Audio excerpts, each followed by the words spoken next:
Hi, it's Chantel here, the creator of the student attraction system that gets your studio's marketing running on autopilot. And today we're going to have a chat about follow-up failure.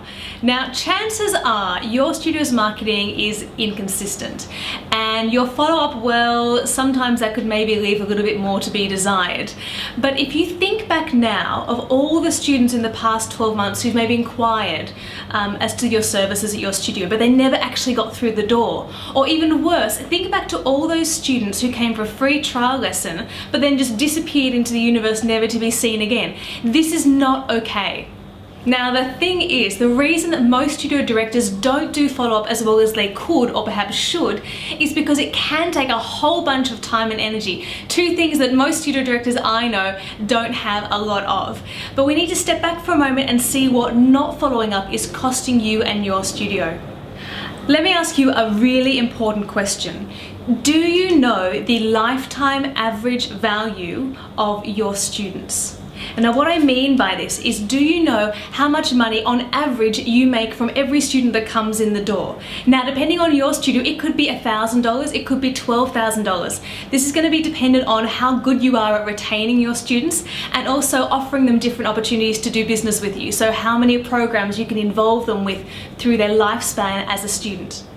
So once we've worked out this lifetime value of each student, next we need to work out how many inquiries are going unfulfilled. So let's say over the past 12 months you've had 50 phone and email inquiries come through to your studio but haven't been actually converted into paying students. Now, perhaps you spoke to them on the phone or you wrote back a quick email reply to an email, but that's as far as it went. There was no sequential system drawing them in, enticing them to come to your studio and sign up for more lessons. So if we think about this, if you take a very conservative $2,000 lifetime value of each student and you multiply that by the 50 missed inquiries, that works out to be a massive whopping $100,000 that's missing from your bank balance right now.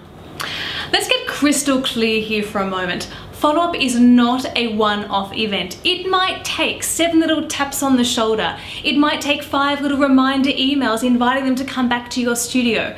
But let's be honest, as a studio director, if it takes all too much time, too much effort, too much energy, you're not going to get around to it. So how can we transition you from having follow-up failure to having a follow-up formula?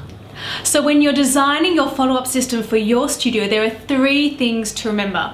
Number 1, it has to be easy. It has to be something you can do really quickly without a whole lot of involvement on your part. Number 2, it must be trackable. You need to know for every student where they're at in the follow-up process. So you need to know what communication has been sent on what day and by whom. That's really important. And the third element is that it has to be consistent. It has to be set up so that no student falls through the cracks. And ideally will also be a system where everyone in your team can contribute to. When you can automate your follow-up system in a way that's really easy for you to manage, it's trackable to give you total clarity and is consistent day in, day out, you'll be able to really maximize all those inquiries that are coming to your studio. You've just got to get them through the door so that no students fall through the cracks. And when you focus on follow-up, you'll be really making such a massive difference in the lives of even more students and well on the path to building that studio of your dreams.